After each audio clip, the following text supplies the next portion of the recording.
Bon, du coup on mate quoi en juillet sur Netflix? Hey les geeks, c'est Mathéo et on se retrouve comme chaque mois pour les sorties du mois suivant sur les différentes plateformes de streaming, Disney+, Prime Video et aujourd'hui Netflix. Quels seront les films, séries et documentaires à être ajoutés au catalogue en France en juillet 2022?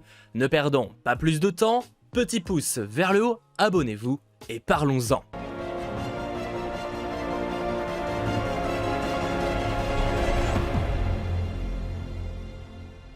On commence directement et en beauté le 1er juillet avec une très grosse vague d'ajouts, notamment des films. En effet, sera proposé Sans un bruit, film d'horreur réalisé par John Krasinski avec Emily Blunt et qui prend place dans un monde post-apocalyptique où les derniers humains doivent faire le moins de bruit possible au risque d'attirer des créatures qui vous dévorent. Un film que personnellement j'adore, donc si vous l'avez manqué à sa sortie dans les salles, n'hésitez pas. Et le deuxième sorti bien plus tard est tout aussi cool. En parlant film d'horreur, sera également proposé The Turning avec Mackenzie Davis et Finn Wolfhard, vu notamment dans Stranger Things. C'est sur une jeune femme engagée comme nounou de 2 orphelins qui est convaincue que le manoir dans lequel ils vivent est hanté. Dans des registres différents sera proposé l'excellent film Drive avec Ryan Gosling ou encore Emma avec Anya Taylor-Joy qui devrait plaire aux fans de Bridgerton. Toujours très en vrac, comptez sur l'ajout de la comédie française Pattaya, ou encore Marie-Francine par Valérie Lemercier, ainsi que Victor et Célia, ou encore sur des registres encore différents, Le Marginal avec Jean-Paul Belmondo, Collatéral, thriller policier avec Tom Cruise et Jamie Foxx, ainsi qu'Harriet, drame biopic avec Cynthia Erivo, dans le rôle d'une femme qui aide plus d'une centaine d'esclaves à fuir le sud des États-Unis. Ça c'était les films qui débarqueront le 1er juillet, mais il y a aussi beaucoup de séries, notamment et forcément l'une des sorties du mois, le volume 2 saison 4 de Stranger Things, c'est-à-dire l'épisode 8 et l'épisode 9, dont le 9e va quand même durer 2h19. Donc forcément très attendu de voir où cette saison va mener, en attendant la saison 5 qui sera là elle réellement la dernière. On a ensuite toujours le 1er juillet qui débarque, le final de Vikings, donc la saison 6 partie 2, mais également en attendant la saison finale, les 3 premières saisons de Manifest, ou encore la série médicale H24, et la série policière The Fall, les 3 saisons. Toujours niveau série, mais cette fois on passe le 2 juillet, comptez sur l'ajout de la série coréenne My Liberation Note, ou encore la première saison du drame français Keplers. Le 3 juillet, on aura la saison 1 de Le Mensonge, série judiciaire française avec Daniel Auteuil, sur un homme qui essaye de laver son nom. Et concernant le 6 juillet, là un peu plus de choses, on a déjà le drame romantique Hello, adieu et nous au milieu, sur le dernier dîner d'un jeune couple avant sa séparation. On a la série comique King of Stonks, sur un homme qui espère emmener sa start-up au plus haut, et on a Control Z saison 3, la série mexicaine, ou encore le film d'action thaïlandais Fast and Feel Love, qui semble être une parodie de Fast and Furious, en tout cas si on se base sur le logo. Et on a également le documentaire sur un cas très mystérieux, Girl in the Picture, Crime en abîme. On saute le lendemain, décidément les nouveautés s'enchaînent. Le 7 juillet sera proposée la première saison de Vinland Saga, nouvel animé japonais basé sur un manga, ou encore The Room avec Marie Montoya.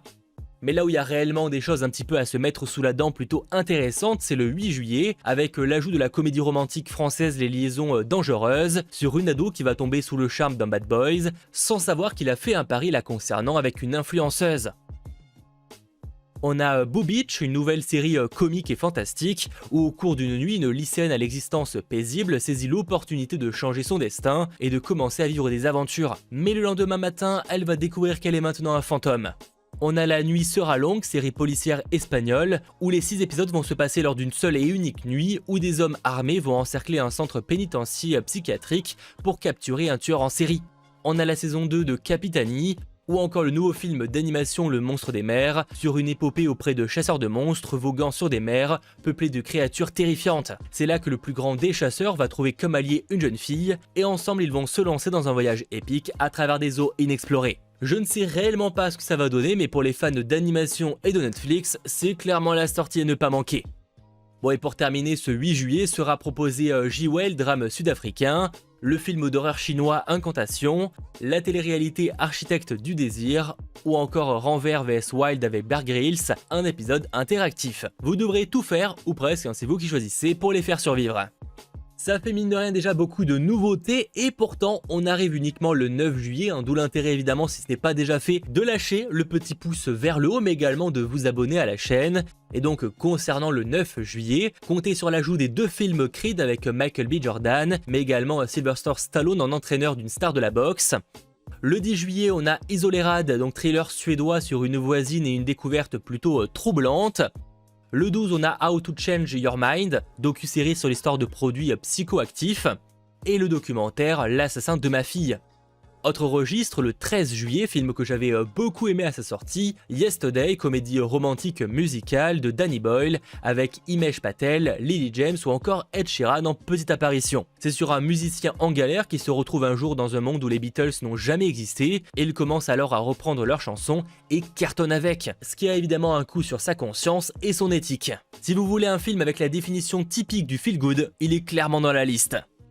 On en revient à de grosses nouveautés et de réelles nouveautés. Cette fois, le 14 juillet sera proposée la nouvelle adaptation du célèbre jeu d'horreur Resident Evil, qui prend place évidemment dans un monde avec des zombies. Cette version va tenter quelque chose de plutôt nouveau par rapport aux différentes versions déjà sorties, notamment au cinéma, en reprenant certes certains éléments connus des jeux comme Umbrella ou le nom de certains personnages comme la famille Wesker, mais il va la transposer dans une ambiance très différente où l'on alternera entre le passé à New Raccoon City, globalement là où tout a commencé, et des années plus tard quand le monde n'est plus que ruine avec un virus qui a tout ravagé et transformé. Ça va être honnêtement assez intéressant, ça passe ou ça casse. Rendez-vous le 14 juillet. D'ailleurs qui débarquera également ce jour-là mais sur un registre totalement différent, on a la nouvelle série Kung Fu Panda le Chevalier Dragon. Avec le retour de Po et ses amis, ils seront confrontés à 2 belettes qui parcourent le monde à la recherche d'armes antiques et il faut évidemment les empêcher d'accomplir leur plan. Sachant que sur leur trajet ils vont rencontrer de tout nouveaux personnages. Bref, pour les fans de Kung Fu Panda, c'est clairement la série à ne pas manquer. Ce qui nous permet pour terminer le 14 juillet compter sur l'ajout de Coma héroïque dans un autre monde, animé japonais sur un homme qui va se réveiller après 17 ans de coma en parlant une langue inconnue et le tout avec des pouvoirs magiques. Pourquoi pas ? Et en parlant animation, mais cette fois le 15 juillet, débarque la nouvelle série animée par les créateurs de Paradise Police, Farzar. Visiblement l'ambiance est la même, sauf que là on est dans un autre univers. On y suit un guerrier humain qui libère la planète Farzar d'un méchant alien. Sauf que des années plus tard, le lieu est de nouveau attaqué par des extraterrestres et son fils monte une équipe spéciale nommée Chat. Ah, le thème c'est clairement la classe, on est d'accord. Et ils vont devoir sauver leur planète, et à première vue au niveau du trailer, ça semble être une version un peu parodique des maîtres de l'univers. Bref, j'ai hâte de voir ce que ça va donner étant un grand fan de Paradise Police. Bon, rassurez-vous, pour ceux qui voudraient un peu plus de classe, un peu plus d'amour, fans des Bridgerton, je peux vous proposer Persuasion, comédie romantique d'époque avec Dakota Johnson sur un amour retrouvé. Et en parlant amour, le 20 juillet sera proposée la 4ème saison de Virgin River, série romantique. Et autre genre, pour compléter la sortie de Jurassic World Le Monde d'après au cinéma, le 21 juillet, sera proposée l'ultime saison de Jurassic World La Colo du Crétacé, série animée qui est canon, je le précise, avec le lore de Jurassic World. Pour ceux qui voudraient en savoir un peu plus sur cet univers, déjà il y a ma vidéo qui est dispo sur la chaîne, mais également cette série. Malgré tout, s'il y a bien une nouveauté à ne pas manquer en juillet sur Netflix, c'est le 22 avec l'ajout de The Gray Man, nouveau film d'action réalisé par les frères Russo, à qui l'on doit les Captain America le soldat d'Oliver, Civil War, Infinity War ou encore Endgame, avec au casting Ryan Gosling, Chris Evans, Anna de Armas et Regé-Jean Page. Honnêtement, si le film est un bide, ça craint vraiment. Surtout que c'est à ce jour la plus grosse production Netflix. Bon, pour l'histoire, c'est sur un ancien agent de la CIA qui se voit traqué à travers le monde. Et ça pourrait potentiellement poser les bases d'un nouvel univers. En tout cas, Netflix l'espère réellement. Bon, et plus petite nouveauté du 22 juillet, on a Envers et contre tous, saison 3. On passe le 23 juillet, fan de zombies, bonne nouvelle, la saison 11, partie 1 de The Walking Dead débarquera donc le 23 juillet. Le 27, on a L'homme le plus détesté d'internet.